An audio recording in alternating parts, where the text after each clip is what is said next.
माननीय राजनाथ सिंह जिंदाबाद, माननीय राजनाथ सिंह जिंदाबाद, माननीय राजनाथ सिंह जिंदाबाद, भारतीय जनता पार्टी जिंदाबाद। आज बड़े सौभाग्य का विषय है, हमारे बीच में देश के रक्षा मंत्री श्रीमान माननीय राजनाथ सिंह जी मौजूद है। मैं चाहता हूं जोरदार तालियों से एक बार स्वागत करेंगे माननीय जी का। और मैं अतुल जी से, सभी विधायकों से आग्रह करता हूं, संजीव जी से बड़ी माला से माननीय राजनाथ जी का स्वागत करेंगे। पप्पू जी एक बार बड़ी माला से स्वागत होगा माननीय जी का। सभी विधायक हमारे प्रभारी जी माला लेके आए मंच पे, तीनों जिला अध्यक्ष तालियां बजती रहनी चाहिए स्वागत माननीय राजनाथ जी के। बोले भारत माता की, भारत माता की। बहुत ही सहज स्वभाव के गाजियाबाद के लिए, जिनके लिए परिवार जैसा माहौल है, जब भी गाजियाबाद का कोई व्यक्ति राजनाथ जी की आवाज से पहुंचता है तो उसके लिए दरवाजे स्वतः खुल जाते हैं। ऐसे माननीय राजनाथ जी हमारे बीच मंच पे हैं, जोरदार तालियों से उनका स्वागत करेंगे।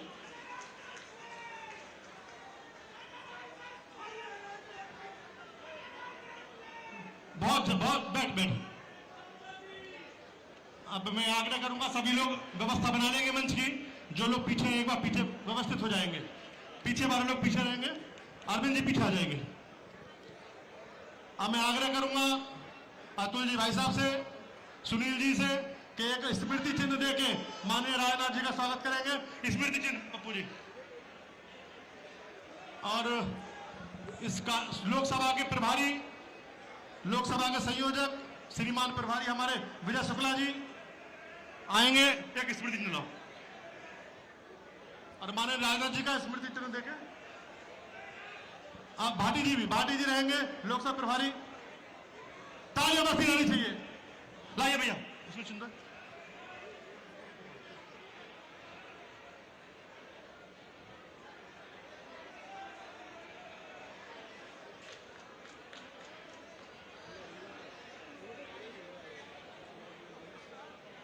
हमारे बीच में हमारे पूजनीय महेंद्र नारायण गिरी जी हैं। मैं एक बार अनिल अग्रवाल जी से, धर्मेश जी से, अजीत जी से एक बार महेंद्र नारायण गिरी जी का स्वागत करेंगे मोमेंटो के साथ। नारायण गिरी जी का अभी विधायक मोमेंटो लेके जाएंगे। सभी विधायक अनिल अग्रवाल जी और सुनीता बहन जी हमारी महापौर। बेताली बस्ती रहनी चाहिए हमारे बीच में।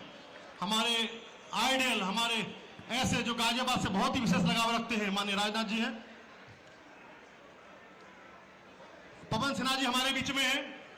मैं आग्रह करता हूं तीनों जिला अध्यक्षों से पवन सिन्हा जी का स्मृति चिन्ह देकर स्वागत करेंगे। संजीव जी, सतपाल जी, नरेश तोमर जी।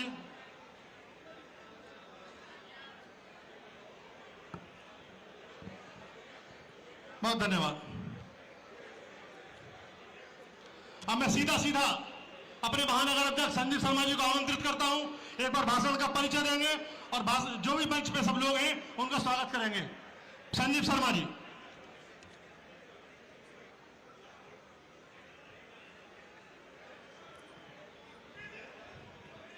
भारत माता की, भारत माता की।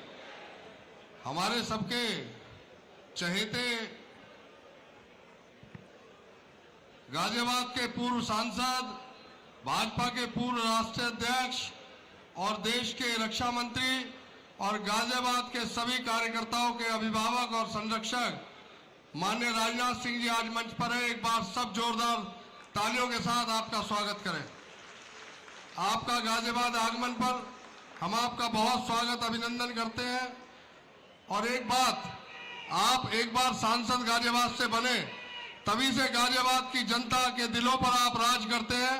आपके यहाँ जाने पर ऐसा लगता है कि जैसे हम किसी परिवार के अभिभावक से मिल रहे हो। आप कभी भी गाजियाबाद का कोई कार्यकर्ता आपके पास पहुंचता है, आप हमेशा उसका दिल के साथ सम्मान करते हैं, उसका काम करते हैं। आप हमारे बीच में आए, आपका बहुत बहुत स्वागत है, अभिनंदन है। हमारे बीच में हमारे दो आध्यात्मिक गुरु आदरणीय पवन सिन्हा जी, महेंद्र नारायण गिरी जी हैं, उनका बहुत बहुत स्वागत है। हमारे कैबिनेट मंत्री उत्तर प्रदेश सरकार आदरणीय सुनील शर्मा जी हैं, उनका स्वागत है। राज्यसभा के सांसद आदरणीय अनिल अग्रवाल जी हैं, आपका स्वागत है। हमारे चारों विधायक, पांचों विधायक, श्रीमान अतुल गर्ग जी, माननीय धर्मेश तोमर जी, नंदकिशोर गुर्जर जी, अजीत पाल त्यागी जी, सबका बहुत बहुत स्वागत, अभिनंदन है। हमारी महापौर आदरणीय सुनीता दयाल जी है, आपका स्वागत है। हमारे जिलाध्यक्ष श्री सतपाल प्रधान जी, आपका स्वागत है। हमारे प्रभारी आदरणीय मानवेंद्र सिंह जी, लोकसभा के प्रभारी विजय शुक्ला जी, लोकसभा के संयोजक अजय शर्मा जी, साथ में हमारे पूर्व सांसद रमेश चंद तोमर जी, क्षेत्र के महामंत्री हरीश जी, क्षेत्र के मंत्री आशीष वत्स जी, आप सबका स्वागत है। हमारे पूर्व महापौर मंच पर आशु वर्मा जी, पूर्व महापौर आशा शर्मा जी, आपका स्वागत है। जिला पंचायत की अध्यक्ष ममता त्यागी जी बैठी है, आपका भी बहुत बहुत स्वागत, अभिनंदन है। हमारे क्षेत्रीय उपाध्यक्ष आदरणीय मयंक गोयल जी, लोकसभा के सह प्रभारी श्री सुभाष भाटी जी हैं, आपका बहुत बहुत स्वागत है। हमारे पूर्व सांसद डॉक्टर रमेश चंद तोमर जी का स्वागत है। हमारे पूर्व जिलाध्यक्ष अशोक मोंगा जी, विजय मोहन जी, हमारे अरविंद भारती जी, हमारे सतबीर राघव जी, विजय मोहन जी, आप सबका स्वागत है। पूर्व विधायक आदरणीय सुरेश कश्यप जी, प्रशांत चौधरी जी, पूर्व जिलाध्यक्ष परमेंद्र जी, लोकदल के जिलाध्यक्ष और महानगर अध्यक्ष अमित त्यागी जी, रेखा चौधरी जी, आपका स्वागत है। हमारे ब्लॉक प्रमुख भाई निशांत सिसोदिया जी, राजीव त्यागी जी, राहुल चौधरी डैनी जी, कोमल जी, आप सबका बहुत बहुत स्वागत, अभिनंदन है। ओडी त्यागी जी हैं, और मैं समस्त लोग जो हमारे बैठे हैं, आपका बहुत स्वागत, अभिनंदन करता हूं। और आज हम सब कार्यकर्ता आदरणीय गृह मंत्री जी के आने से बहुत अभिभूत हैं। मैं बहुत बहुत स्वागत और अभिनंदन करता हूं। बहुत बहुत धन्यवाद।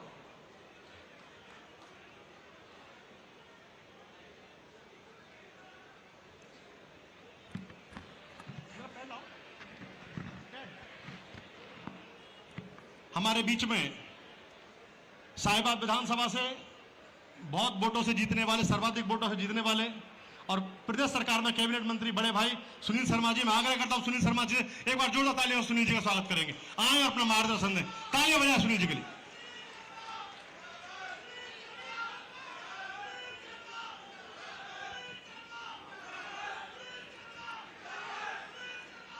भारत माता की। देखिएगा माननीय राजनाथ सिंह जी जो हमारे अभिभावक हैं और जो गाजियाबाद के सांसद रहे हैं, देश के रक्षा मंत्री हैं, 15 साल बाद गाजियाबाद आए और इतनी हल्की भारत माता की जय बोलोगे तो मान्य जी क्या समझेंगे? दोनों मुट्ठी भींच के खड़े होकर जोर से माननीय राजनाथ सिंह जी के स्वागत में एक बार नारा लगाएंगे, भारत माता की, भारत माता की।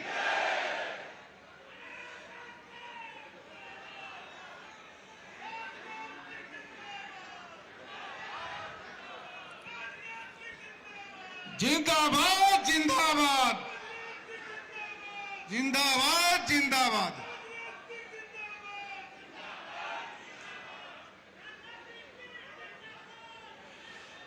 मैं लगाऊंगा जरा जब साथ देना। माननीय राजनाथ सिंह, माननीय राजनाथ सिंह, माननीय राजनाथ सिंह, नरेंद्र मोदी, नरेंद्र मोदी, मोदी योगी, मोदी योगी। आज के इस कार्यक्रम के मुख्य अतिथि भारत सरकार में रक्षा मंत्री और गाजियाबाद के एक एक कार्यकर्ता जिनमें अपने अभिभावक के स्वरूप में जिनको देखता है और एक एक कार्यकर्ता से वो इस प्रकार परिचित हैं जैसे यहाँ के स्थानीय लोग हैं, जो संगठन के पदाधिकारी नाम से एक एक को बुलाते हैं। ऐसे हमारे आज के मुख्य अतिथि परम आदरणीय श्री राजनाथ सिंह जी, हमारे लोकसभा के प्रत्याशी श्रीमान अतुल जी गर्ग, सम्मानित मंच पर विराजमान सभी विधायक एवं महापौर जी, सभी पदाधिकारीगण, पूर्व माननीय विधायक और सांसदगण और सामने बैठे बहनों और भाइयों, आप सभी को हाथ जोड़कर प्रणाम करता हूँ, नमस्कार। और सब लोग माननीय राजनाथ सिंह जी को सुनना चाहते हैं और मैं जितनी देर बोलूँगा उतना समय देर होगा, इसलिए मैं तो आप सबसे बस इतनी अपील करूँगा कि माननीय जी आ जाए हैं आपसे या नामांकन पर आशीर्वाद देने के लिए अतुल जी को। जिस दिन बक्से खुले उस दिन माननीय जी को अवगत कराना कि माननीय जी आपके आशीर्वाद में इतना दम है कि 10 लाख वोट भारतीय जनता पार्टी गाजियाबाद में पाए 12 लाख लोग। इतनी अपील के साथ अपनी वाणी को विराम देता हूँ। बहुत धन्यवाद। जय श्री राम। भारत माता की। जैसा सुनील जी ने बताया कि हमारे मार्गदर्शक श्रीमान माननीय राजनाथ जी हमारे बीच में हमेशा आशीर्वाद देते रहे। जब चुनाव लड़े थे गाजियाबाद से मैं महामंत्री था और आपके आशीर्वाद से मैं महानगर का बना, तो मैं हमेशा कोटि कोटि नमन करता हूँ। एक बार आशीर्वाद के तौर पर ताली में चाहता हूँ माननीय जी के लिए। हमेशा छोटे कार्यकर्ता का ध्यान रखते रहे। जब देश के गृह मंत्री थे और लोग मिलने में संभव नहीं होते थे, लेकिन गाजियाबाद के नाम से आपके दरवाजे खुल जाते थे और सीधी हमें एंट्री मिलती थी। हमें लगता था कि हम भी सरकार के अंग हैं। ऐसे माननीय राजनाथ जी हमारे बीच में, मुझे बड़ा गर्व है कि हमारे बीच में नामांकन में आए। हमारे बीच में राज्यसभा के इस समय सांसद अनिल अग्रवाल जी हैं। आपसे आग्रह करूँगा आए और अपना कम शब्दों में आशीर्वाद दें। अनिल अग्रवाल।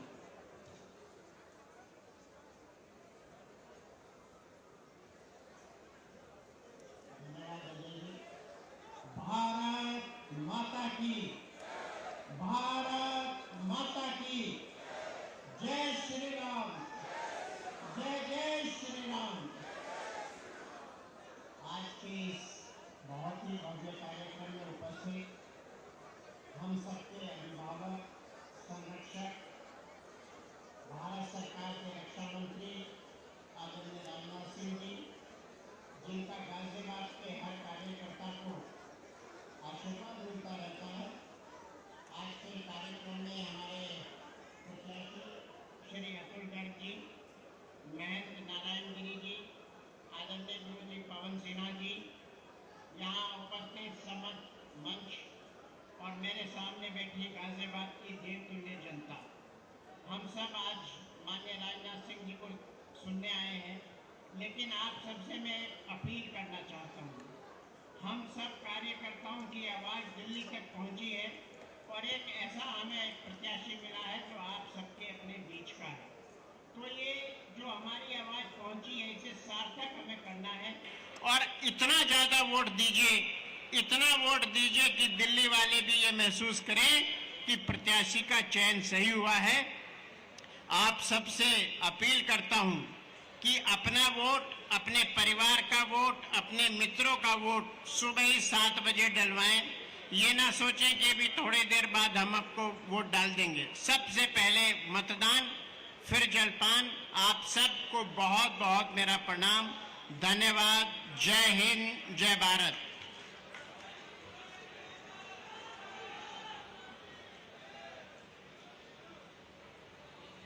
गाजियाबाद की प्रथम महिला, बहुत ही वरिष्ठ कार्यकर्ता, हमारी बड़ी बहन महापौर गाजियाबाद सुनीता बहन जी से मैं आग्रह करूंगा आए और एक बार हमको मार्गदर्शन करें। एक बार तालियां बजाएं सुनीता बहन जी के लिए। बहन जी। परम आदरणीय रक्षा मंत्री माननीय राजनाथ जी, परम आदरणीय मंच, मेरे सामने बैठे हुए मेरे सभी भाई बंधुओं, सभी ने माननीय जी की तारीफ करी है। बच्चा बच्चा उन्हें जानता है और ये सत्य है। इतने बड़ा नेतृत्व होने के बाद भी ऐसे मिलते हैं जैसे हमारे साथ के हैं। ये उनका बड़प्पन, ये हम जैसे लोगों के लिए एक प्रेरणा कि जो सामने हैं कार्यकर्ता हैं वो अपने हैं, जिनके बूते से, जिनके समर्थन से, जिनके प्यार से सब आगे बढ़ते हैं। गाजियाबाद हर कीमत पे जीतते हैं। फर्क इतना है कि हम सीमा के उस कोने तक जाएं, अंत तक जाएं कि झंडा इतना ऊंचा फहरे कि पूरे उत्तर प्रदेश में नहीं भारत में लगे कि ये गाजियाबाद की जीत है। इसके लिए हमें चलना है। एक उदाहरण दूंगी मैं जो हम सबकी प्रेरणा का स्रोत बनेगा। 1 मिनट, मैं बुलंदशहर की प्रभारी थी पिछले चुनावों में। एक सीट ऐसी थी सिकंदराबाद, जिसके विषय मैंने पहले भी आपस में बैठ के चर्चा की। मेरे पास एक सूचना थी कि अगर मान्य जी नहीं आए तो वो सीट जीत नहीं पाएंगे। बड़ी कठिन सीट थी और उसके अंदर बहुत सारी परेशानियां पैदा हो गई थी। उनका कार्यक्रम लगा हुआ था पहले से, प्रदेश से मना हो गया, कार्यक्रम नहीं मिल सकता, पर मुझे वो सीट जितवानी थी तो मैंने सीधे फोन किया और बाय द वे मेरी बात करा दी गई तुरंत।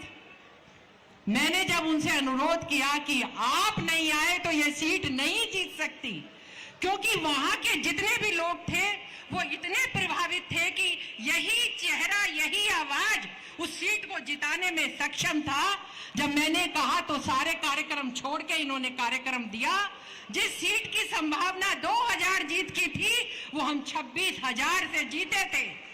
और आपका सहृदयता ऐसी कि फिर वहां के कार्यकर्ताओं के साथ बैठ के भोजन करके आराम से गए।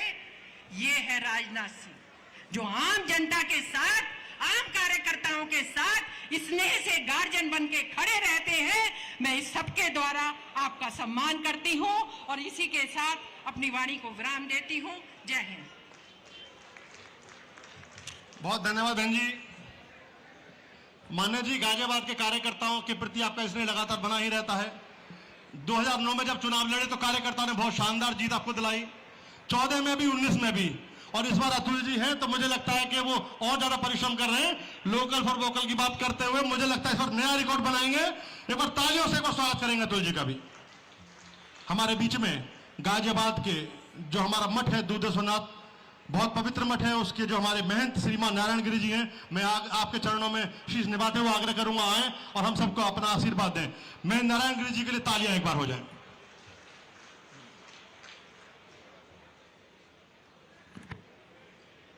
ओम गजाननम बुद्धगणादि सवितम कपित जम्बू फलचार वृक्षणम उमास्तम सौविनाश कार्यक्रम नमामि विघ्नेश्वर सौरपाद मंगजम। उपस्थित मंच में सभी आदरणीय सम्माननीय हमारे रक्षा मंत्री राजनाथ सिंह जी, बंधुओं, देवियों, एक बार सभी लोग जोर से जयकारा लगाना है। बोलिए भारत माता की, भारत माता की जय श्री राम।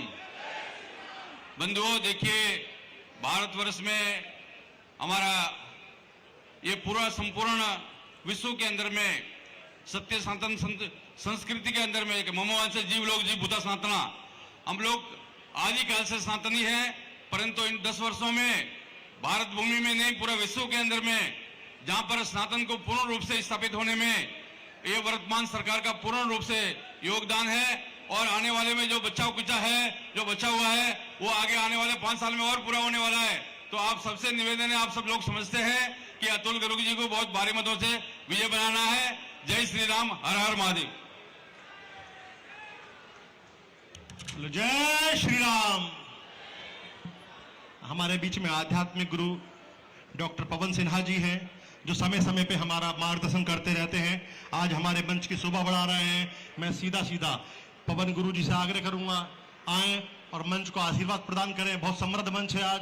हमारे बीच में गुरु पवन सिन्हा जी, नारायण गिरी जी और देश के रक्षा मंत्री, ऐसे बड़े बड़े नाम हैं। मैं सीधा सीधा गुरु जी को मंच सौंपता हूं। आशीर्वाद।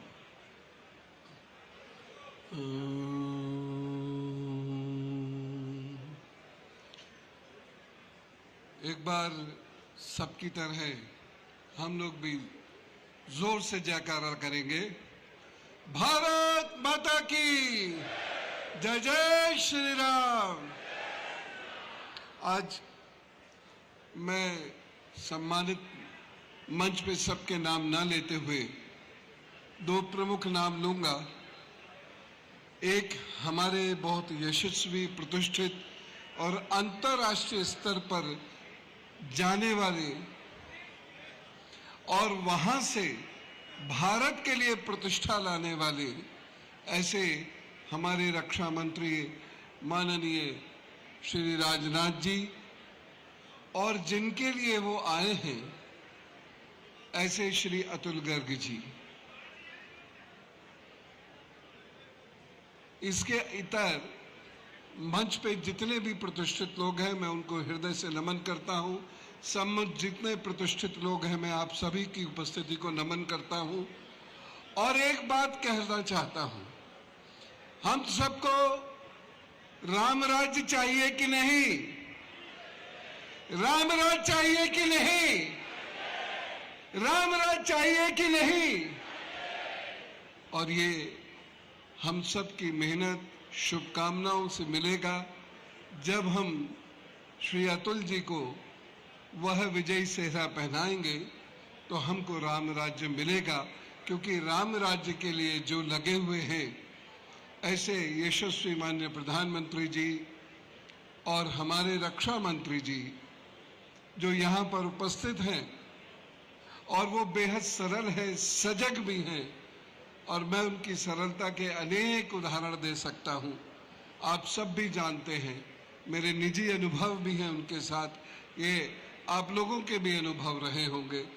तो हम आज ये संकल्प लेते हैं कि हमारे बीच में जो यशस्वी रक्षा मंत्री जी आए हैं, हम उनको खाली हाथ नहीं लौटने देंगे। और माननीय अतुल जी के लिए मैं बहुत सारी शुभकामनाएं प्रेषित करता हूं कि वो विजयी हो, यशस्वी हो और राम राज्य की स्थापना में हम सब की ओर से प्रतिनिधित्व करते हुए महती भूमिका निभाएं। एक बार फिर से भारत माता की। आप सभी लोगों का बहुत ज्यादा अभिनंदन, मंच को पुनः प्रणाम, पुनः नमन। बहुत बहुत धन्यवाद गुरुवर। अब हमारे बीच में हमारे लोकसभा के प्रत्याशी, बहुत ही सामान्य, सहज, सरल, सात्विक, सबको ऐसा लगता है कि हमारे बीच के हैं, हमारे जैसे सामान्य कार्यकर्ता हैं, और जब किसी से बात करते हैं कोई अपने आप को छोटा महसूस नहीं करता है। ऐसा लगता है कि बिल्कुल हम बिल्कुल उनके जैसे ही, उन्हीं के स्तर के हैं। ऐसे जिनको गाजियाबाद में मैनेजमेंट गुरु कहा जाता है और जिनका मैनेजमेंट पिछले कुछ दिनों से बड़ी सुर्खियों में है, ऐसे बड़े भाई अतुल गर्ग जी हमारे बीच में है। मैं सीधा सीधा अतुल जी को, मान्य जी हमारे बीच में है।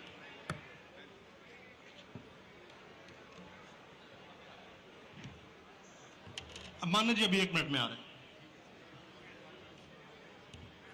मैं आग्रह करता हूं,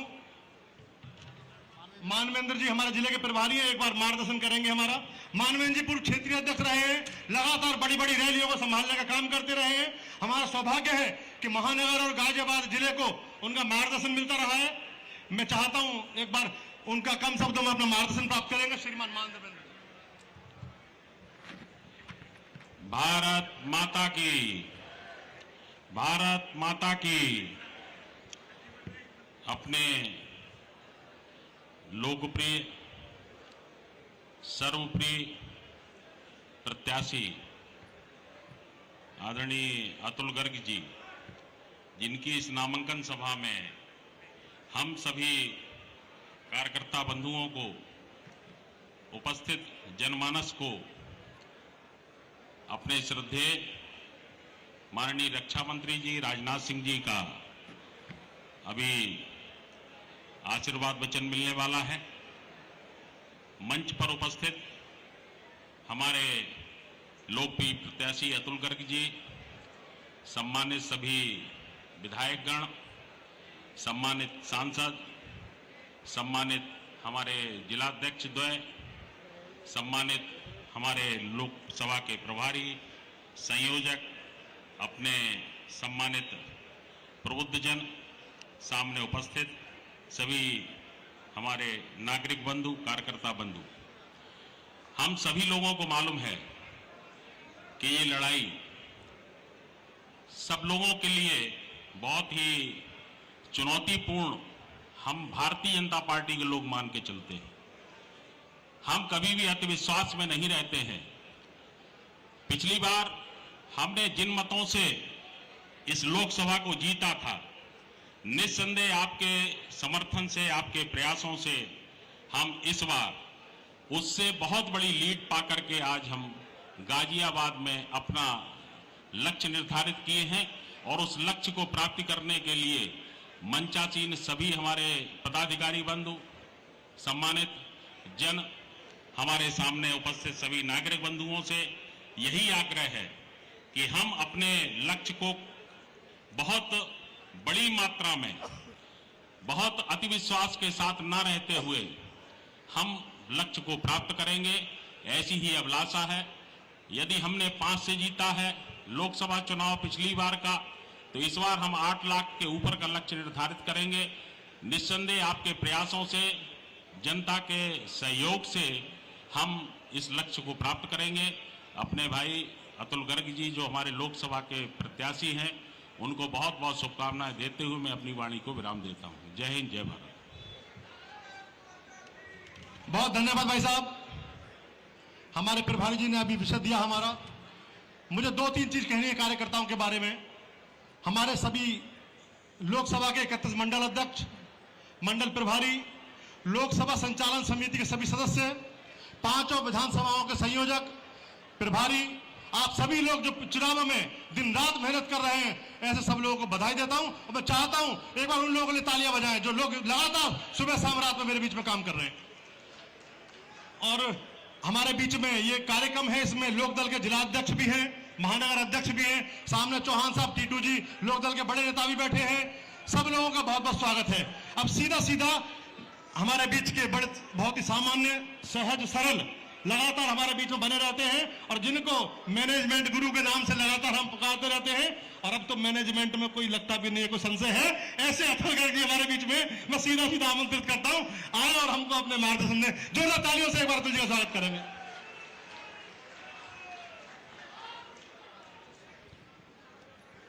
परम आदरणीय माननीय राजनाथ सिंह जी, नारायण गिरी जी, धार्मिक गुरु पवन Sinha ji, mayor Sunita Dayal ji, cabinet minister Shri Sunil Sharma ji, Ajit Pal ji, Dharmesh जी, नंद किशोर जी, और मैं तो मतलब मैं भी तो विधायक हूं ना, हम 5 एक हैं। बड़ा एक अजीब एहसास है कि 10 साल पहले माने जी ये सीट छोड़ के लखनऊ चले गए, लेकिन आश्चर्यजनक बात है कि कैबिनेट मिनिस्टर गृह मंत्रालय, कैबिनेट मिनिस्टर रक्षा मंत्रालय के बावजूद गाजियाबाद की जनता ने उन्हें हमेशा अपना सांसद माना और आज तक भी उन्हें अपना सांसद ही मान रहे हैं। आना जाना कम हो गया, व्यस्तताएं रही होंगी, लेकिन मान्य जी मैं गाजियाबाद की जनता की तरफ से मैं ये कहना चाहता हूं, बेशक आप मुझे सांसद बना रहे हैं, लेकिन गाजियाबाद की जनता आपका पीछा नहीं छोड़ने वाली है। जो स्नेह, सम्मान, प्रेम, ममता, दया आपके दरवाजे पे मिली है, ऐसा तो कभी किसी से नहीं मिली।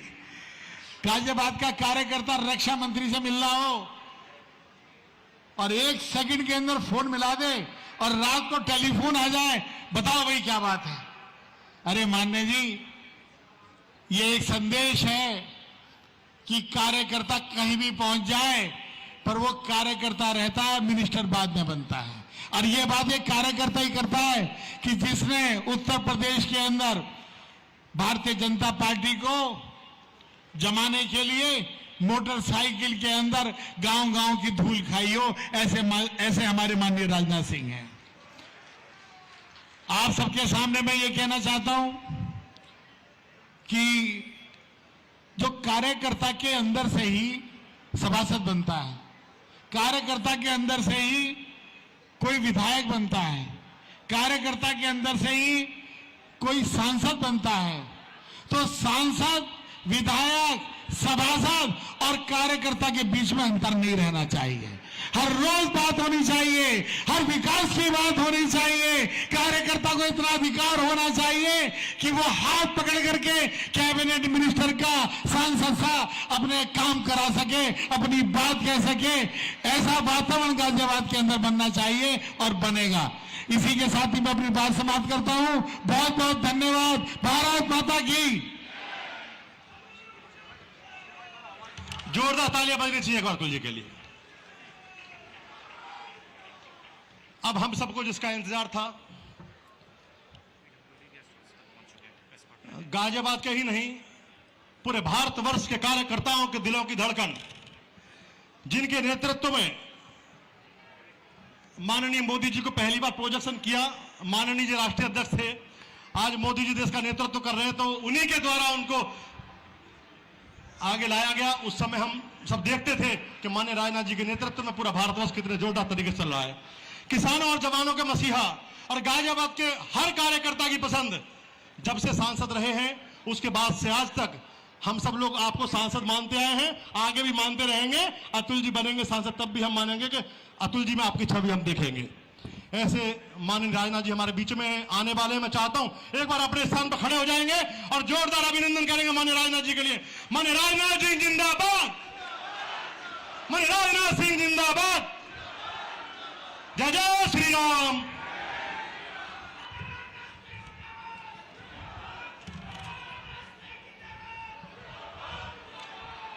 बैठ जाइए, बैठ जाइए, बैठ जाइए, बैठ जाइए। बोलिए भारत माता की। हाँ, ये बात हुई ना।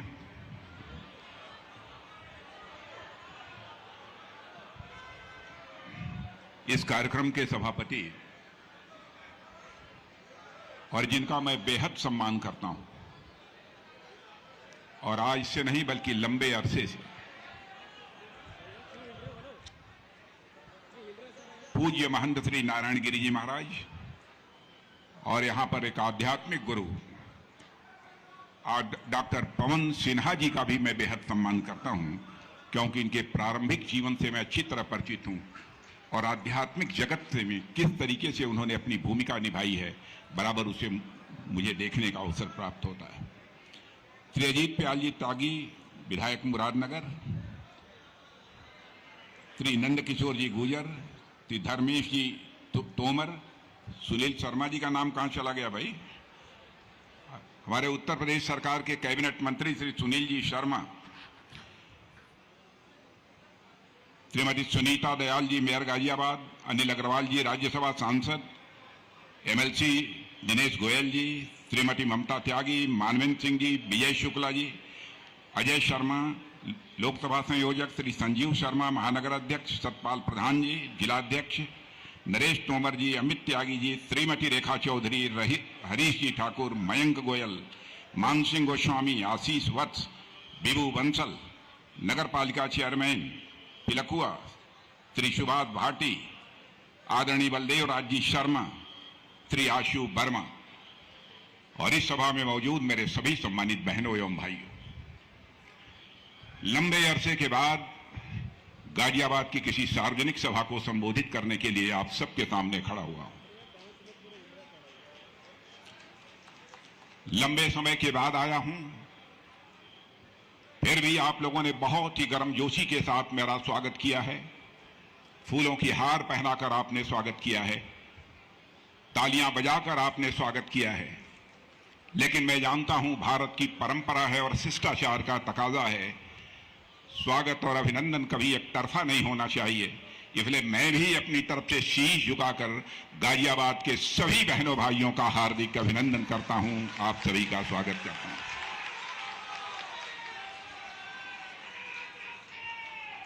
बहनों भाइयों, गाजियाबाद के साथ मेरा आत्मिक रिश्ता है, और गाजियाबाद यदि मैं आया हूं तो मेरा आना यह कोई घटना नहीं है। पहली बार जब अपनी जिंदगी में मैंने अपने लोकसभा का सफर प्रारंभ किया था, इसी गाजियाबाद संसदीय निर्वाचन क्षेत्र से ही मैंने लोकसभा का अपना सफर प्रारंभ किया था। जिस समय मैं चुनाव लड़ने आया था, उस समय मैं पार्टी का राष्ट्रीय अध्यक्ष था, और जब मैं गाजियाबाद छोड़कर लखनऊ संसदीय निर्वाचन क्षेत्र में चुनाव लड़ने के लिए गया, उस समय भी राष्ट्रीय अध्यक्ष का ही दायित्व मैं निभा रहा था।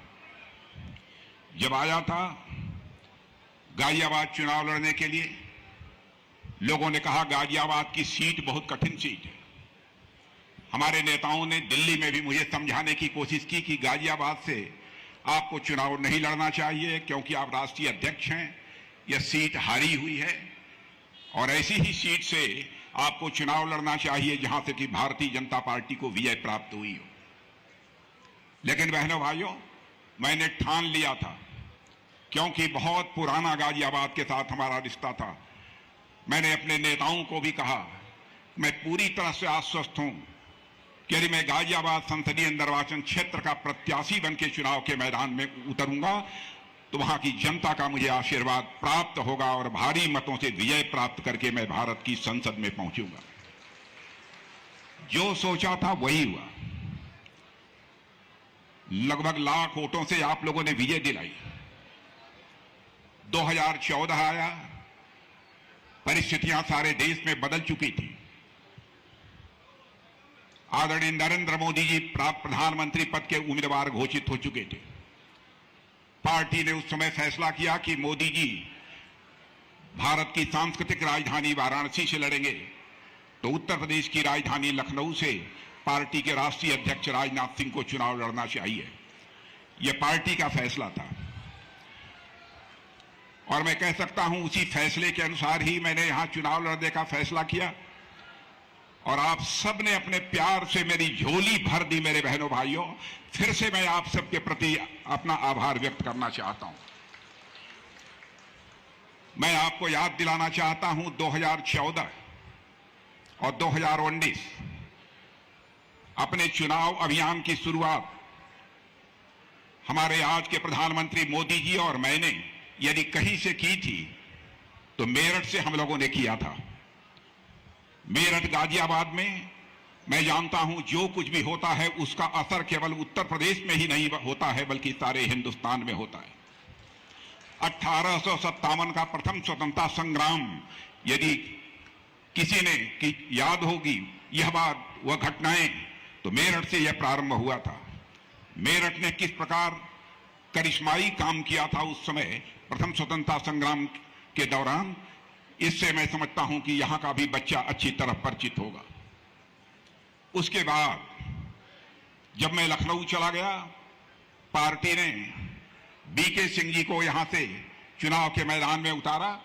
मैं आप लोगों के प्रति आभार व्यक्त करना चाहता हूं कि बीके सिंह जी को भी आपने 2-2 बार सांसद बनाकर भारत की संसद में भेजा और मैं कह सकता हूं बीके सिंह जी ने भी बहुत खूबसूरती के साथ अपनी जिम्मेदारी का निर्वाह किया। भारत सरकार में मंत्री के रूप में भी उन्होंने अपनी बहुत ही प्रभावी भूमिका का निर्वाह किया है। लेकिन एक पार्टी का दस्तूर है, समय समय पर पार्टी फैसले जहां आवश्यक होता है प्रत्याशियों के संबंध में बदलती रहती है। यह किसी भी राजनीतिक पार्टी में होता है। आज कोई प्रत्याशी है, यह आवश्यक नहीं है कि वह कल प्रत्याशी रहेगा, कल दूसरा भी प्रत्याशी आता है। अन्य लोगों को भी अवसर प्राप्त होना चाहिए। इसलिए इस बार भारतीय जनता पार्टी की इलेक्शन कमेटी ने फैसला किया कि गाजियाबाद संसदीय निर्वाचन क्षेत्र से किसी को चुनाव मैदान में उतारा जाना चाहिए तो श्री अतुल गर्ग को ही चुनाव के मैदान में उतारा जाना चाहिए। बहनों भाइयों, आप लोग जो अच्छी तरह अतुल गर्ग से परिचित होंगे, जानते होंगे, प्रखर मेधा के धनी है। अतुल गर्ग के अंदर अद्भुत काल्पनिक क्षमता है, कुछ कर गुजरने की उनके अंदर तड़पन है और लंबे समय से इनकी ही नहीं बल्कि इनके परिवार की यदि पृष्ठभूमि देखिए, इनके पिता भी यहां से महापौर रह चुके हैं और उन्होंने बहुत ही ईमानदारी पूर्वक अपनी भूमिका महापौर के रूप में यहां पर निभाई थी। इसलिए मैं मानता हूं कि अतुल गर्ग जी को विरासत में भी बहुत कुछ प्राप्त हुआ है, राजनीति का गुण, और वह एक अनुभवी नेता है। इसलिए भारतीय जनता पार्टी ने उन्हें चुनाव के मैदान में उतारा है। अब हम लोग चुनाव सारे देश में लड़ रहे हैं। हमारा संकल्प है कि भारत एक विकसित भारत बनना चाहिए। ऐसे भारत का हम निर्माण करना चाहते हैं जो भारत पूरे विश्व का नेतृत्व कर सके। ऐसे भारत के निर्माण का संकल्प लेकर हम सब अपने कदम आगे बढ़ा रहे हैं अपने प्रधानमंत्री मोदी जी के नेतृत्व में। मैं आप सबको याद दिलाना चाहता हूं 2014 में जब भारत की अर्थव्यवस्था, यदि आपको जानकारी होगी तो अंतर्राष्ट्रीय जगत में भारत की अर्थव्यवस्था 11वें स्थान पर थी। यानी धन दौलत के मामले में, अर्थव्यवस्था के आकार के मामले में यह भारत 11वें स्थान पर खड़ा था। लेकिन मोदी जी के प्रधानमंत्री बनने के बाद आप सब ने भी समाचार पत्रों में पढ़ा होगा, जो हमारा भारत दुनिया के गरीब देशों में गिना जाता था, वह 2000 आज के 2017-18 19 आते हमारा भारत अर्थव्यवस्था के आकार के मामले में, धन दौलत के मामले में दुनिया के टॉप 5 कंट्रीज में आकर खड़ा हो गया। यह करिश्मा यदि किसी ने किया है तो हमारे प्रधानमंत्री नरेंद्र मोदी जी ने किया है। और मेरे बहनों भाइयों, मैं आपको विश्वास दिलाना चाहता हूं, आप यकीन रखिएगा, मैं ही नहीं बल्कि दुनिया के सारे अर्थशास्त्री सच्चाई को स्वीकार करते हैं और डंके की चोट पर यह कहते हैं कि 2027 प्रारंभ होते होते यह भारत दुनिया की टॉप 3 कंट्रीज में आकर खड़ा हो जाएगा। भारत की सरकार जिस तरीके से हमारे प्रधानमंत्री मोदी जी के नेतृत्व में चल रही है, उसके कामकाज को देखते हुए और भारत जिस तेजी के साथ प्रगति कर रहा है, सारे बड़े बड़े अर्थशास्त्री, बड़ी बड़ी फाइनेंशियल फर्म्स अब यह विश्वास के साथ दावा व्यक्त कर रही हैं कि 2027 आते आते भारत दुनिया की टॉप 3 कंट्रीज में खड़ा हो जाएगा अर्थव्यवस्था के आकार के मामले में। और मैं यह भी आपको बतलाना चाहता हूं, हम लोगों का संकल्प है, हमारे प्रधानमंत्री का संकल्प है कि भारत अब दुनिया के गरीब देशों में नहीं गिना जाएगा, बल्कि 2047 आते आते भारत विश्व की सबसे बड़ी अर्थव्यवस्था बन सकता है। बहनों भाइयों, यह संकल्प लेकर हम लोग अपने कदम तेजी के साथ आगे बढ़ा रहे हैं। आप लोगों ने भी समाचार पत्रों में पढ़ा होगा, भारत के बारे में यह धारणा थी कि भारत यह गरीबों का देश है, भारत एक कमजोर देश है। यह धारणा सारे विश्व में बनी हुई थी, लेकिन 9 वर्षों के अंदर हमारे प्रधानमंत्री मोदी जी ने जो करिश्मा किया है, बहनों भाइयों, आप सबको भी इस बात का फक्र होना चाहिए कि 25 करोड़ लोग गरीबी रेखा से बाहर हो चुके हैं। 25 करोड़ लोग गरीबी रेखा से बाहर हो चुके हैं। जो काम दुनिया के किसी दूसरे देश में नहीं हो पाया, हमारे प्रधानमंत्री ने उसे करके दिखाने में कामयाबी हासिल की है। यह कोई छोटी बात नहीं है। कभी कभी हमारे विरोधी कहते हैं कि आप यह कैसे दावा करते हैं कि 25 करोड़ लोग गरीबी रेखा से बाहर हो चुके हैं, गरीबी के संकट से बाहर निकल चुके हैं। मैं उन्हें बतलाना चाहता हूं, हमारे ऊपर यकीन मत करिए, हमारी सरकार के ऊपर यकीन मत करिए।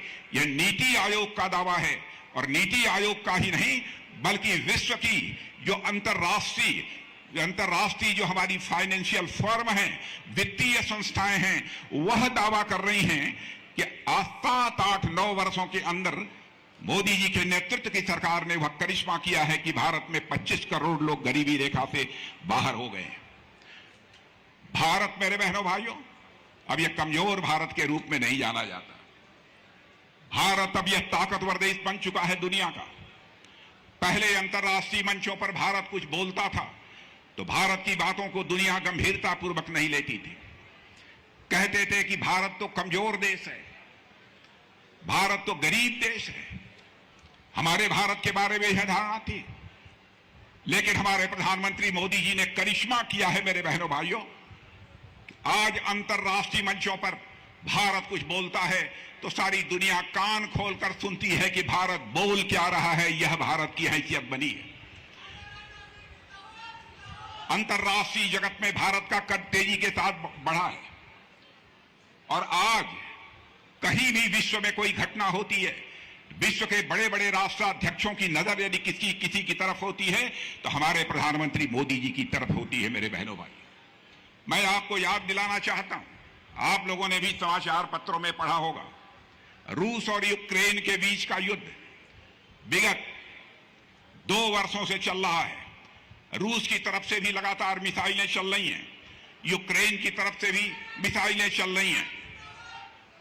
और जिस समय यह युद्ध रूस और यूक्रेन के बीच प्रारंभ हुआ था तो हमारे भारत के लगभग 24-25 हजार बच्चे जो यूक्रेन में पढ़ रहे थे, उनके माता पिता ने हमारे प्रधानमंत्री से मांग की कि मोदी जी चाहे जैसे भी हो, हमारे बच्चों को आप वहां से यूक्रेन से बाहर निकालिए, क्योंकि इस बात की कोई गारंटी नहीं है कब कहां मिसाइल गिर जाए और हमारे बच्चे वहां पर बिल्कुल तबाह हो जाएं, बर्बाद हो जाएं, उनकी जिंदगी चली जाए।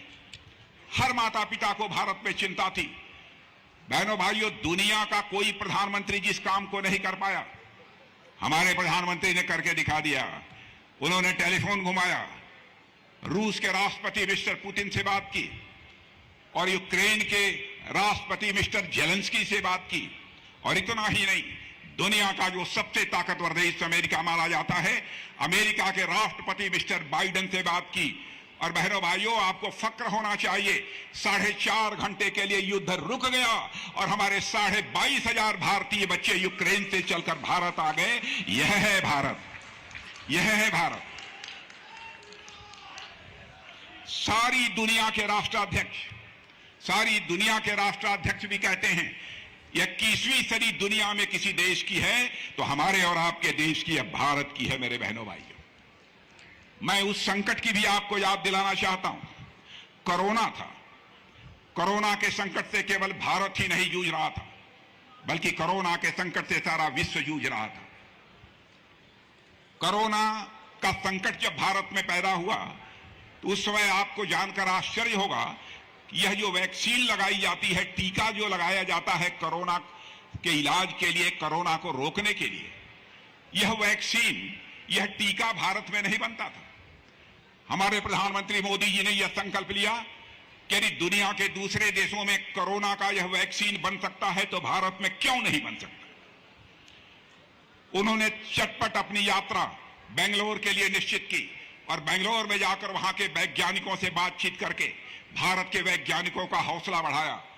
और आज आप फक्र के साथ कह सकते हैं कि हमारे वैज्ञानिकों ने भी जो संकल्प लिया उसे पूरा करके दिखा दिया। मेरे बहनों भाइयों, और हमारे वैज्ञानिकों ने इतनी वैक्सीन बनाई कि भारत के हर नागरिक को वैक्सीन की 2 डोज 3 डोज लग गई और यहां तक कि दुनिया के 100 देशों को भी वैक्सीन मुहैया कराने का काम यदि किसी ने किया था तो भारत ने किया। यह है भारत की ताकत। सारी दुनिया पूरे आशा और विश्वास के साथ भारत की ओर देख रही है। बहनों भाइयों, जो काम हुआ है सचमुच वह करिश्माई काम हुआ है। अब आप चौड़ी चौड़ी सड़कें हाईवेज की देख रहे होंगे। आज के 10-15 वर्षों पहले भी देखा होगा आपने, आदरणीय अटल बिहारी वाजपेयी जी ने इसकी शुरुआत की थी। बाद में कांग्रेस की सरकार आने के बाद काम लगभग पूरी तरह से ठप हो गया था। प्रतिदिन केवल 8 और 9 किलोमीटर सड़कों का निर्माण हो रहा था, हाईवेज का निर्माण हो रहा था। आज आप सुनना चाहेंगे, कांग्रेस की हुकूमत में जहां केवल 8-9 किलोमीटर हाईवेज का निर्माण हो रहा था, मेरे बहनों भाइयों, आज 38 किलोमीटर हाईवेज का प्रतिदिन निर्माण हो रहा है। यह है हमारी सरकार का करिश्मा।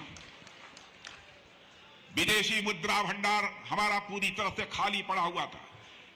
आज $642 बिलियन ये विदेशी मुद्रा भंडार, ये रिकॉर्ड है अपने में, वह भारत के पास है। रक्षा मंत्रालय की जिम्मेदारी प्रधानमंत्री जी ने मेरे कंधों के ऊपर सौंपी थी। आपको समाचार पत्रों के माध्यम से जानकारी मिल रही होगी, सीमा पर तैनात हमारे सेना के जवान किस प्रकार का करिश्माई काम कर रहे हैं।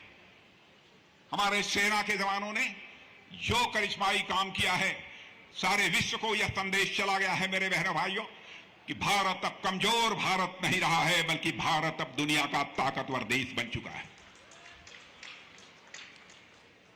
भारत का यह चरित्र रहा है। भारत ने दुनिया के किसी देश पर न तो कभी कब्जा किया है और न तो भारत ने दुनिया के किसी देश के 1 इंच जमीन कभी हड़पने की कोशिश की है और न तो दुनिया के किसी देश पर भारत ने कभी आक्रमण किया है। लेकिन आज भारत ने अपनी वह हैसियत बना ली है कि बहनों भाइयों, यदि भारत की तरफ कोई आंख उठाकर देखने की कोशिश करेगा तो मुंहतोड़ जवाब उसका देने की कुव्वत यदि किसी के अंदर है तो हमारे सेना के जवान जो सीमाओं पर तैनात हैं उनके अंदर है। यह करिश्माई काम। पहले हम दुनिया के दूसरे देशों से टैंक, तोप, गोले, मिसाइल दुनिया के दूसरे देशों से खरीदते थे, आयात करते थे। लेकिन हमारे देश के वैज्ञानिकों ने करिश्मा किया है। अभी 1 दिन पहले ही आपने समाचार पत्रों में पढ़ा होगा, 2014 के पहले जहां केवल 800-900 करोड़ रुपए का एक्सपोर्ट होता था हथियारों का, दुनिया के दूसरे देशों को हम भेजते थे। आज हमारी यह हैसियत बन गई है कि हम तोप भी भारत की धरती पर बना रहे हैं, भारतीयों के हाथों से बना रहे हैं, गोले भी बना रहे हैं, भारत की धरती पर भारतीयों के हाथों बना रहे हैं, मिसाइल भी बना रहे हैं, भारत की धरती पर बना रहे हैं और भारतीयों के हाथों से यह मिसाइल बनाने का काम कर रहे हैं। और भारत की आवश्यकताओं को भी पूरा तो कर ही रहे हैं, लेकिन दूसरे दुनिया के दूसरे देशों को भी हम इसे एक्सपोर्ट कर रहे हैं, हम निर्यात कर रहे हैं। आपने पढ़ा होगा 21,000 करोड़ रुपए का निर्यात भारत ने किया है। तो गोले, मिसाइल, टैंक, फाइटर प्लेन, पहले ये कोई कल्पना नहीं करता था।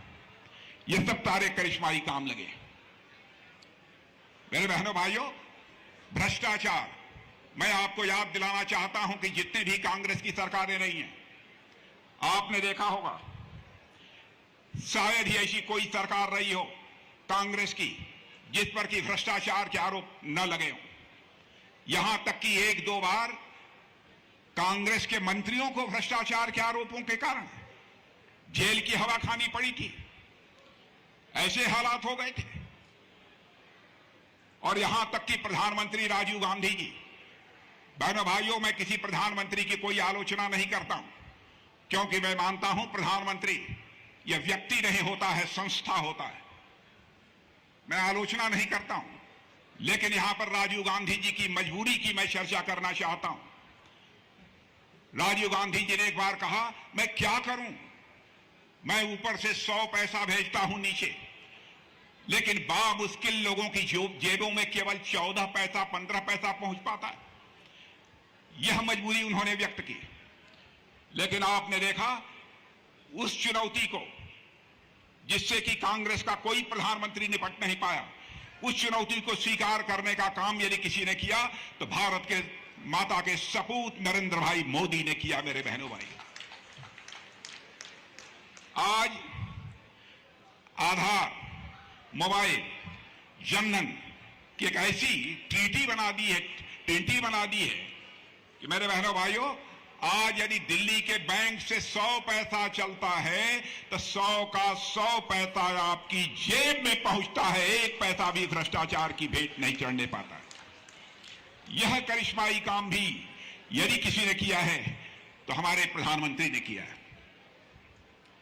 आज कुछ राजनीतिक पार्टियों के मुख्यमंत्री, अन्य मंत्री भ्रष्टाचार में के आरोपों में जेल जा रहे हैं और मोदी जी के ऊपर आरोप लगाने की कोशिश की जा रही है कि राजनीतिक प्रतिशोध में ऐसा किया जा रहा है।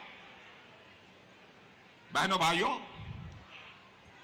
यह सब सारी एजेंसियां स्वतः काम कर रही हैं। मैं आपसे पूछना चाहता हूं, क्या देश में भ्रष्टाचार रुकना चाहिए कि नहीं रुकना चाहिए? यदि हमारी सरकार बिना किसी आरोप के, बिना सबूत के यदि किसी को गिरफ्तार कर रही है, हमारी एजेंसियां गिरफ्तार कर रही हैं, किसी को लगता है कि हमारे ऊपर जुल्म हो रहा है, अत्याचार हो रहा है, वो क्यों नहीं जाते हैं कोर्ट में? कोर्ट जा सकते हैं, lower court, high court, supreme court जा सकते हैं, लेकिन इन अदालतों के द्वारा भी जो उनको राहत मिलनी चाहिए वह राहत नहीं मिल पा रही है, क्योंकि हमारे पास भ्रष्टाचार के पुख्ता सबूत हैं। मेरे बहनों भाइयों, इसलिए नहीं मिल पा रही है।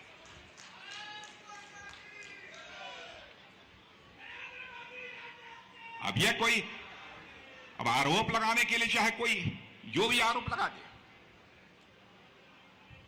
और यह कांग्रेस के लोगों को और अन्य राजनीतिक पार्टी के लोगों को समझना चाहिए कि आप लोगों की सरकारों पर भ्रष्टाचार के आरोप पहले भी लगते रहे, लेकिन 10 वर्ष का समय गुजर गया, हमारी सरकार के ऊपर एक भी भ्रष्टाचार का आरोप नहीं लगा। हमारे उत्तर प्रदेश में योगी जी जिस तरीके से सरकार चलाने का काम कर रहे हैं, बहनों भाइयों, मैं समझता हूं उसकी जितनी भी प्रशंसा की जाए वह कम है। अपराधियों के हौसले पस्त हैं मेरे बहनों भाइयों। विकास का चक्का उत्तर प्रदेश में भी तेजी के साथ आगे बढ़ रहा है।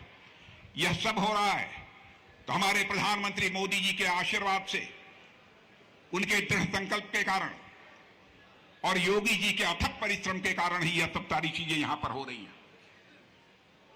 हालात अब धीरे धीरे सारे हिंदुस्तान में तेजी के साथ मेरे बहनों भाइयों बदल रहे हैं, और मैं कहना चाहता हूं कि भारत का कद सारी दुनिया में ऊंचा हुआ है। मेरे बहनों भाइयों, भारत का कद सारी दुनिया में बढ़ा है और आज मोबाइल के माध्यम से रियल टाइम डिजिटल ट्रांजैक्शन यानी मोबाइल के माध्यम से जो आज लेन देन का काम हो रहा है, आपको जानकर खुशी होगी कि सारी दुनिया में डिजिटल लेन देन, डिजिटल ट्रांजैक्शन जिसे बोलते हैं, जो हो रहा है, सारी दुनिया का लगभग आधा यानी लगभग 46% यदि कहीं पर हो रहा है तो यह भारत के अंदर हो रहा है। और यही कारण है कि भ्रष्टाचार पर काफी हद तक हम काबू पाने में कामयाब रहे हैं।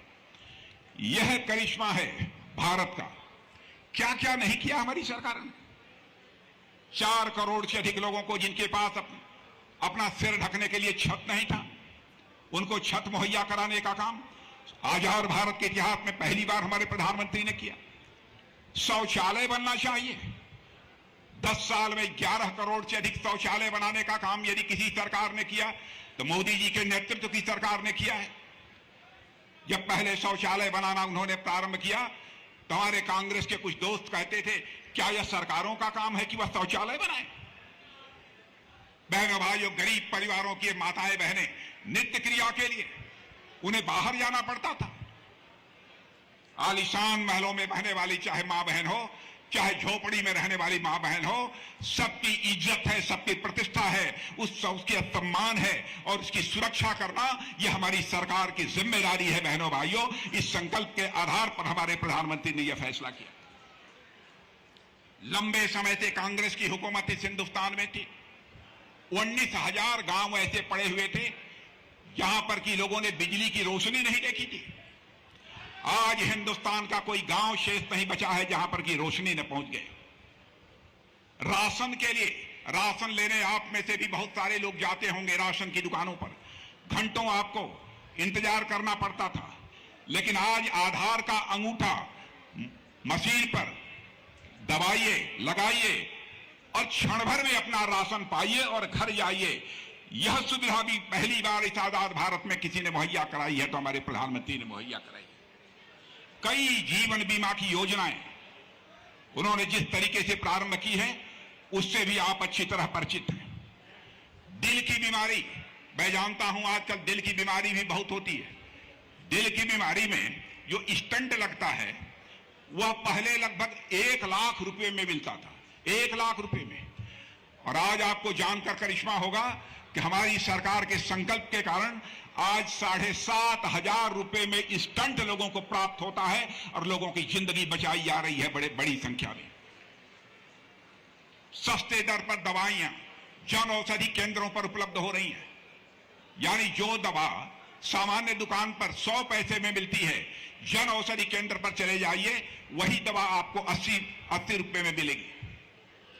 बहनों भाइयों, काम बहुत सारे हैं।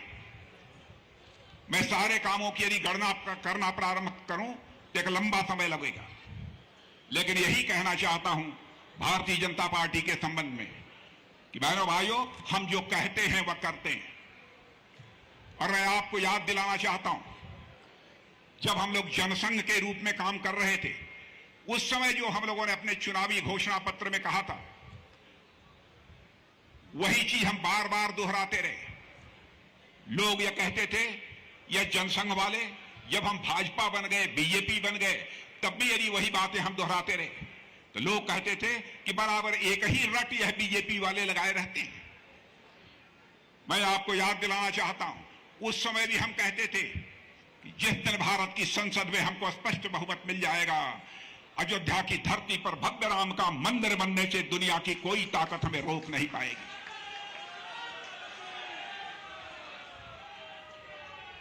1984 से लगातार हमारे चुनावी घोषणा पत्र में यह शामिल था। 1984 से लगातार हमारी चुनावी घोषणा पत्र में यह शामिल था।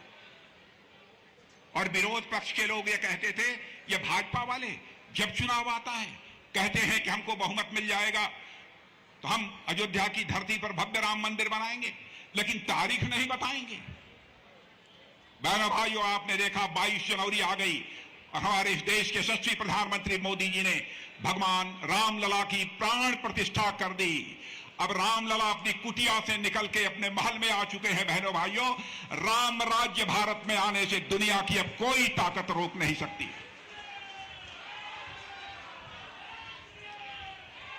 जो हम लोगों ने कहा वह हम लोगों ने किया। हम लोगों ने कहा था हमारी सरकार बनेगी, हम 3 तलाक की प्रथा को समाप्त करेंगे। हमारे कांग्रेस के लोग कहते थे कि दूसरे लोगों के धर्म के मामले में आप क्यों बोलते हैं। बहनों भाइयों, चाहे हिंदू की मां बहन हो, चाहे मुसलमान की मां बहन हो, ईसाई की मां बहन हो, पारसी की मां बहन हो, सबको हम सम्मान की नजरिए से देखते हैं। कोई बुरा माने या अच्छा माने, हम इस बात को बर्दाश्त नहीं कर सकते किसी भी जात, किसी भी पंथ और किसी मजहब की हमारी कोई बहन हो और शादी होने के बाद 3 बार तलाक तलाक तलाक बोलकर कोई उसकी छुट्टी कर दे। संकल्प लिया था कि 3 तलाक की प्रथा को समाप्त करेंगे और आपने देखा कि डंके की चोट पर हम लोगों ने 3 तलाक की प्रथा को समाप्त कर दिया। मेरे बहनों, हम लोग जाति, पंथ अथवा मजहब के आधार पर राजनीति करने वाले लोग नहीं हैं। हम लोग इंसाफ और इंसानियत के आधार पर राजनीति करने वाले लोग हैं। चाहे कोई किसी जात का हो, कोई पंथ का हो, मजहब का हो। भारत में जितने भी धर्मावलंबी हैं, सभी धर्मों का हम सम्मान करते हैं। चाहे कोई हिंदू हो, मुसलमान हो, ईसाई हो, पारसी हो, कोई हो, सभी का हम सम्मान करते हैं। उसके साथ हम लोग कभी छेड़छाड़ नहीं करते। लेकिन यह लगा हम लोगों को कि माताओं बहनों की इज्जत अस्मत यह सुरक्षित रहनी चाहिए, इसलिए हम लोगों ने संकल्प लिया था और हम लोगों ने इस काम को किया है। हम लोगों ने कहा था हमारी सरकार बनेगी तो हम नागरिकता का कानून बनाएंगे। और मैं आपको बतलाना चाहता हूं, गृह मंत्री बनने के बाद मैंने यह सिलसिला प्रधानमंत्री जी से बात करके प्रारंभ किया था, लेकिन राज्यसभा में स्पष्ट बहुमत होने के बाद न होने के कारण लोकसभा में तो वह बिल पास हो गया था, लेकिन राज्यसभा में पास नहीं हो पाया। बाद में हमारे मित्र अमित जी जब गृह मंत्री बने तब उन्होंने इस जिम्मेदारी को अपने कंधों पर लिया और नागरिकता का कानून संसद के दोनों सदनों में पूर्ण बहुमत के साथ बहनों भाइयों पारित हो गया। अब विपक्ष के लोग हमारे मुस्लिम भाइयों के अंदर यह भ्रम पैदा करने की कोशिश करते हैं कि अब आपको देश के बाहर निकाल दिया जाएगा। मैं अपने मुस्लिम भाइयों को बतलाना चाहता हूं, यकीन रखना आप, वसुधैव कुटुंबकम की अवधारणा में विश्वास करने वाले हम लोग हैं। पूरा विश्व ही हमारा परिवार है, इसमें विश्वास करने वाले हम सब सारे लोग हैं। कोई चाहे किसी भी जात में पैदा हुआ हो, किसी पंथ में पैदा हुआ हो, किसी मजहब और धर्म को मानने वाला क्यों न हो, हम सभी को अपना परिवार का सदस्य मानते हैं। भारत का जो रहने वाला मुसलमान है, किसी की नागरिकता नहीं जाने वाली है। बहनों भाइयों, हमारे विरोधियों के द्वारा इस प्रकार का भ्रम पैदा किया जा रहा है। आप जाकर मुस्लिम भाइयों को भी बतलाइए। मुझे याद है कि गृह मंत्री रहते हुए मैंने कई पाकिस्तान के रहने वाले मुस्लिम भाई जो भारत में नागरिकता चाहते थे, उनको नागरिकता मुहैया कराई है। पाकिस्तान क्या दूसरे देशों का कोई व्यक्ति किन्हीं कारणों से, यदि कारण उचित है, भारत की नागरिकता स्वीकार करना चाहता है, हम उसको भारत की नागरिकता देते हैं। कई ऐसे महत्वपूर्ण काम जो हम लोगों ने कहा था वह करके दिखाया। क्या कभी आपने सोचा था इस देश में कोई सरकार आएगी और कहेगी कि 5 लाख रुपए तक आपका मुफ्त इलाज होगा? मैं आंकड़े दे रहा हूं, 41 करोड़ से अधिक लोगों का मुफ्त इलाज हो चुका है। बहनों भाइयों, झोपड़ी में रहने वाला भी कोई मां हो, बहन हो, भाई हो, यदि बीमार हो जाएगा तो धन के अभाव में उसका इलाज न हो पाए, ऐसा अब नहीं होने पाएगा। बहनों भाइयों, 1 साल में यदि 5 लाख रुपए में उसका इलाज नहीं होगा तो फिर से 5 लाख रुपया सरकार खर्च करेगी। बहनों भाइयों, ऐसी आयुष्मान भारत की योजना हमारी सरकार ने प्रारंभ किया। जिन योजनाओं के बारे में किसी ने कभी सोचा नहीं था, इस प्रकार की योजनाएं हमारे देश में प्रारंभ हुई हैं। सब मिला जुलाकर कहना हो तो मैं कह सकता हूं, हमारे प्रधानमंत्री मोदी जी का ट्रैक रिकॉर्ड मेरे बहनों भाइयों शानदार है। मोदी जी के सरकार के ट्रैक रिकॉर्ड पर कोई मां का लाल, चाहे देश का हो अथवा विदेश का हो, कोई सवाल या निशान नहीं लगा सकता। सर्वत्र सारी दुनिया में इसकी सराहना हो रही है। आपने देखा होगा माताएं बहनें, बलात्कार की घटनाएं हो जाती थी, अपराधी छूट जाते थे।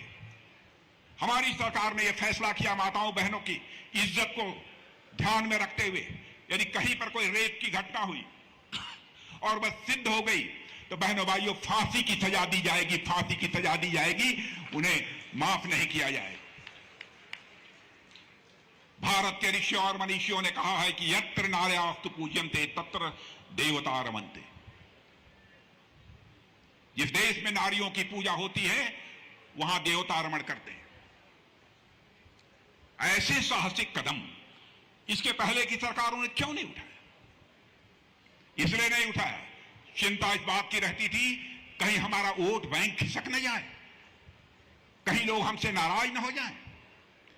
बहनों भाइयों, राजनीति केवल सरकार बनाने के लिए नहीं की जानी चाहिए, राजनीति की जानी चाहिए तो देश बनाने के लिए राजनीति की जानी चाहिए। और यह काम यदि कोई राजनीतिक पार्टी इस समय देश में कर रही है तो भारतीय जनता पार्टी कर रही है।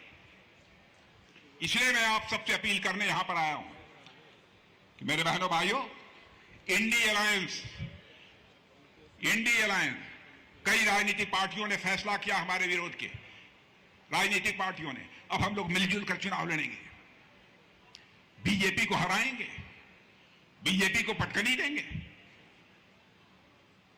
आप देख रहे हैं कि इनके निजी स्वार्थ हैं, आपस में मिलजुल कर भी ये भारतीय जनता पार्टी का मुकाबला नहीं कर पा रहे हैं, ये एनडीए का मुकाबला नहीं कर पा रहे हैं।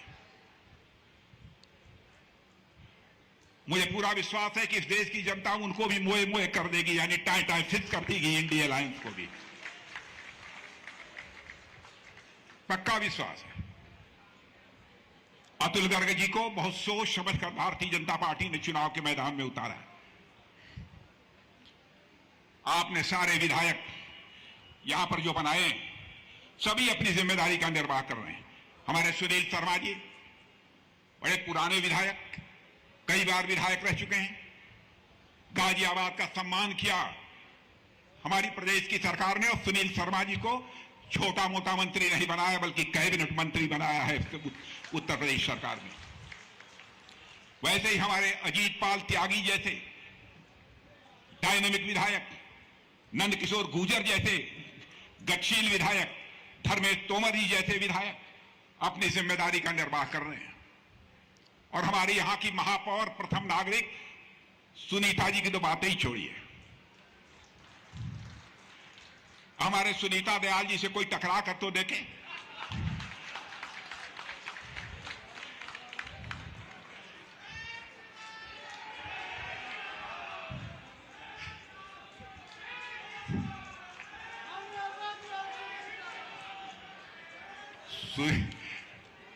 सुनीता जी से टकरा कर तो कोई देखे। अब बहनों भाइयों, आगे की बात नहीं कहूंगा, उसकी खैर नहीं है। और मैंने सुनीता जी के अंदर देखा है जोखिम उठाने का खतरा, मोड़ लेने का कलेजा यदि किसी के अंदर है तो सुनीता दयाल के अंदर है। बहनों भाइयों, मैंने देखा है।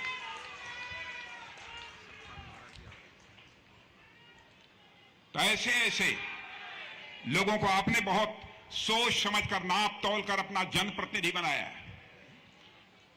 आप सबकी इस जागरूकता के लिए भी मैं आप सबको बधाई देना चाहता हूं।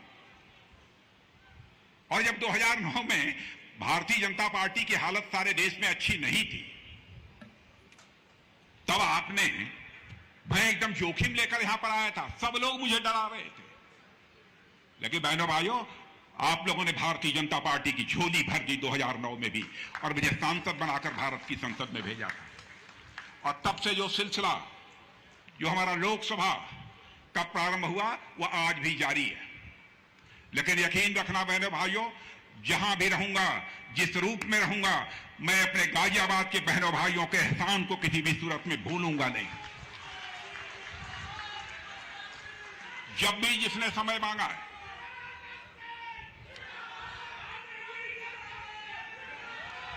जब भी जिसने समय मांगा है बहनों भाइयों, यदि मैं कहीं बाहर विदेशों में अथवा दौरे पर नहीं रहा हूं, अन्य स्थानों पर भले ही कोई छूट जाए, लेकिन गाजियाबाद के लोगों को मैं कभी नहीं छोड़ता हूं। और यकीन रखना, जब तक रहूंगा मैं भारत की राजनीति में, गाजियाबाद के लोगों का मेरे ऊपर वह एहसान है बहनों भाइयों कि मैं कभी आपको छोड़ूंगा नहीं। आपका था, आपका हूं और आपका रहूंगा। मैं आपको यह विश्वास दिलाता हूं। भारत माता की।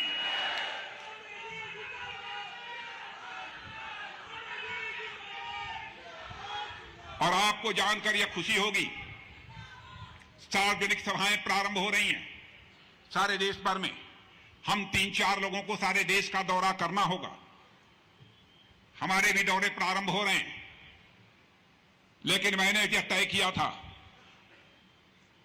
कि अपना पहला सार्वजनिक सभा का कार्यक्रम मेरी कहीं पर करूंगा, उस बहनों भाइयों के बीच करूंगा जिन बहनों भाइयों ने पहली बार मुझे लोकसभा में भेजने का काम किया था, यानी गाजियाबाद से करूंगा। और आपके बीच आया हूं। बहनों भाइयों, गाजियाबाद में इस बार रिकॉर्ड टूटना चाहिए। मैं मानकर जाऊं कि टूटेगा, पक्का? नहीं, इधर के लोग नहीं बता रहे। पक्का? हाथ उठा के बतलाइए, पक्का? अतुल जी, ऐसा है, आप लोगों ने कह दिया है, पक्का जीतेंगे आप, पक्का जीतेंगे। लेकिन मैं अतुल जी से एक बात और मैं कहूंगा, यहां चुनाव जीतने के बाद, भारी मतों से विजय प्राप्त करने के बाद, ये कह रहे हैं 8 लाख से, लेकिन अतुल जी को मैं कहूंगा कि चुनाव जीतने के बाद एक बार मेरे बहनों भाइयों फिर से मुझे यहां बुला लेना, फिर से बुला लेना।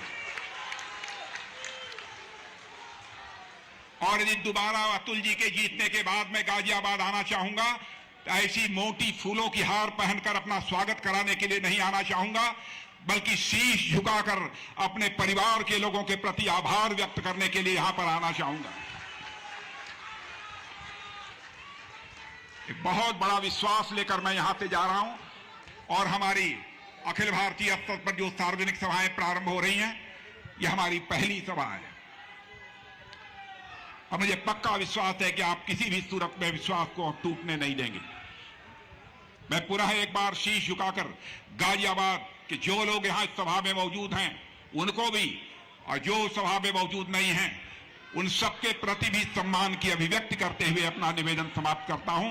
बोलिए भारत माता की, भारत माता की। बहुत बहुत धन्यवाद। जोरदार तालियों से एक बार माननीय राजनाथ जी का स्वागत करेंगे।